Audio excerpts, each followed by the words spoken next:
नमस्कार, आप देख रहे हैं लोकमंच लाइव। इन दिनों लगातार आप जैसे कि देख रहे हैं कि वेदर चेंजेस हो रहे हैं, साथ ही साथ वेदर चेंजेस के बहुत सारे कारण हो सकते हैं। वेदर चेंजेस की वजह से ऐसी कई सारी घटनाएं भी घट रही हैं।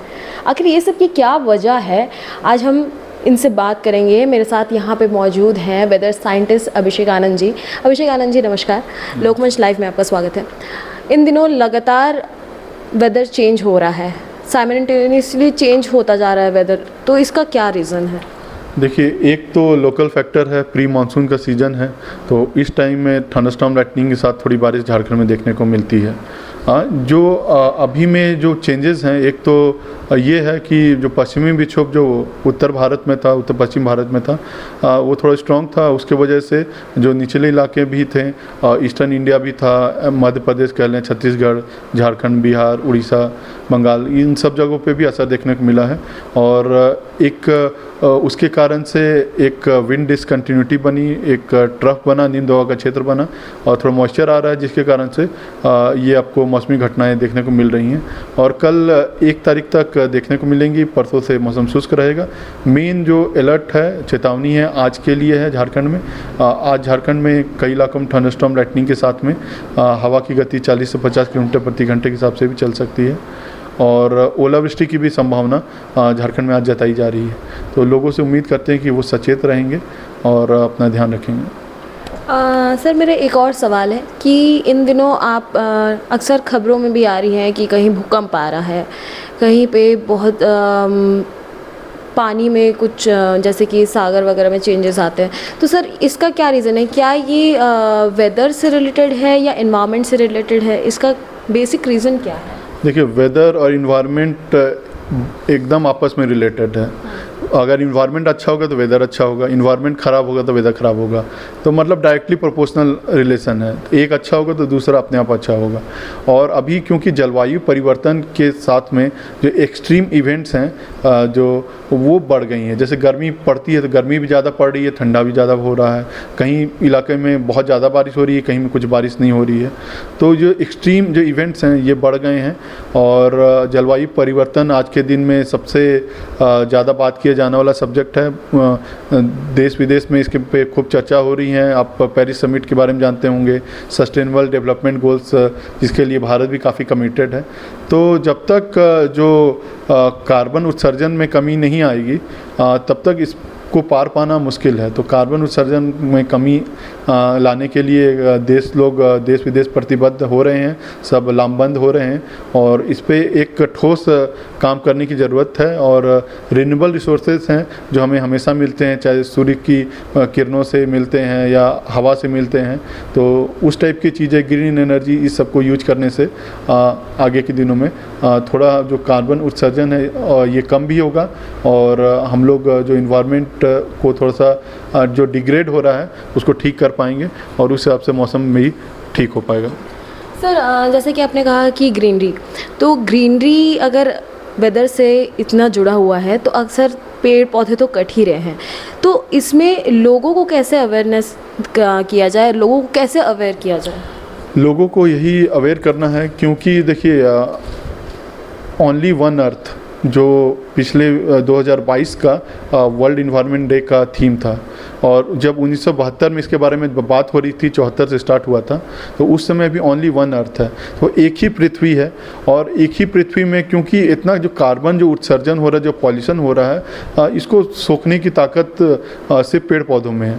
तो अगर पेड़ पौधे कम हो रहे हैं और कार्बन उत्सर्जन बढ़ रहा है, तब तो ये बहुत ही मानव के लिए विपरीत परिस्थितियाँ ले आएंगी। तो पेड़ों को और लगाना है हम लोग को, और जो लगे हुए पेड़ हैं उनको संरक्षित करना है।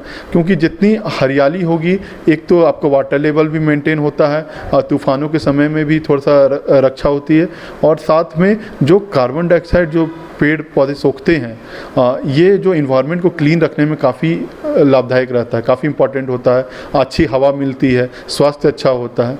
तो पेड़ पौधे का तो बहुत इंपॉर्टेंस है, और हमारी सभ्यता में, हमारे कल्चर में हम लोग तो पेड़ पौधे को पूजते हैं। तो इनको जितना संरक्षित कर पाएँ, जल, ज़मीन, जंगल को, उतना ही लाभदायक होगा हमारे लिए। सर, ये तो बात हो गई जंगल की। अब अगर हम लोग जल की बात करें तो गर्मियाँ आ रही हैं, तो इस बार की गर्मी कैसी पड़ेगी और क्या इस बार पानी की किल्लत हो सकती है? देखिए, गर्मी का दायरा बढ़ेगा, थोड़ा एक्सटेंड कर सकती है गर्मी, क्योंकि 3-4 महीने बीच में जो कुछ भी बारिश नहीं हुई थी, नवंबर, दिसंबर, जनवरी, फरवरी और मार्च से बारिश हो रही है थोड़ी, तो थोड़ा तो वाटर लेवल नीचे गया था। अभी कुछ बारिश हो रही है तो थोड़ा नॉर्मल हुआ होगा, क्योंकि जो पॉपुलेशन जो बढ़ता जा रहा है, जो शहर में जो लोग और आते जा रहे हैं, तो एक तो ग्राउंड वाटर पे तो काफ़ी लोड पड़ गया है और वाटर लेवल भी नीचे जा रही है। और आजकल जैसे हम लोगों का जो तकनीक है रहन सहन का, जैसे सब लोग शावर यूज करते हैं या जो फ्लश यूज करते हैं, काफ़ी पानी का वेस्टेज होता है। तो और अगर पानी कम होती है, रेनफॉल कम होता है, तो पानी का प्रॉब्लम हो सकता है। इस बार भी कुछ इलाकों में पानी का जो संकट आ सकता है। तो उस हिसाब से लोगों को है कि जो पानी है उसको अच्छे से यूज किया जाए और उसको वेस्ट ना किया जाए। और जल संरक्षण आज के दिन में बहुत ज़रूरी है। और आप देख रहे होंगे कि वाटर शेड मैनेजमेंट पे भी काम होता है, और जो नए बिल्डिंग हो रहे हैं उनको भी जो वाटर पानी जो कलेक्ट होता है छत पे, उसको भी उनको संरक्षित करना होता है। सर, जैसे कि आपने कहा कि वाटर लेवल कुछ नीचे गया है, तो सर ये वाटर लेवल नीचे जाने का आखिर मेन रीज़न क्या होता है? एक है कि देखिए, एक्वीफायर्स कितने गहरे हैं और कितना पानी होल्ड कर सकते हैं, क्योंकि झारखंड एक पठारी इलाका है और ये एक प्लेन इलाका नहीं है, मैदानी इलाका नहीं है। तो यहाँ के एक्वीफायर में ना उतना पानी होल्ड करने की कैपेसिटी नहीं है। पथरीला ज़मीन है तो उतना पानी नहीं है। अगर पानी बहुत ज़्यादा नहीं है तो आप उसको जो यूज़ है उसको आपको हिसाब से करना पड़ेगा। अगर पॉपुलेशन लोड पड़ता है या पानी का सही इस्तेमाल नहीं किया जाता है तो लोड बहुत ज़्यादा पड़ जाता है। तो पानी को उस एक्वीफायर में फिर से रिचार्ज होने में थोड़ा टाइम लगता है। अगर रिचार्ज होने के टाइम से ज़्यादा हम निकाल लेंगे तो वो तो फिर तो प्रॉब्लम हो जाएगी। तो उस हिसाब से लोगों को भी थोड़ा प्लानिंग करना होता है और गवर्नमेंट समय जानकारी देती है। सेंट्रल ग्राउंड वाटर डिपार्टमेंट इसके बारे में पूर्ण जानकारी देती है, बताती है गवर्नमेंट को, उस हिसाब से भी काम किया जाता है। सर, ये तो बात रही all in all weather report की। अगर हम बात करें कि आज की वेदर रिपोर्ट की, आज और कल की, तो आज और कल में झारखंड की क्या स्थिति है? आज में जैसे मैंने बताया कि थंडरस्टॉर्म लाइटनिंग के साथ में सतही हवा 40 से 50 किलोमीटर के हिसाब से जब थंडरस्टॉर्म हो रहा होगा उस समय चल सकती है। साथ में झारखंड में जो आपका वेस्टर्न पार्ट है वहाँ पे और सेंट्रल पार्ट है वहाँ पे आपको ओलावृष्टि भी देखने को मिल सकती है। हजारीबाग, चतरा जैसे इलाकों में भी थोड़ी चांसेस है ओलावृष्टि की। तो आपको उस हिसाब से पश्चिमी मध्य इलाकों में ओलावृष्टि की चांसेस हैं। थंडरस्टॉर्म के समय लोग थोड़े से सुरक्षित रहें, जब तक ज़रूरी ना हो बाहर ना जाएं, और इलेक्ट्रिकल डिवाइसेस का उस समय कम उपयोग करें तो बेहतर होगा।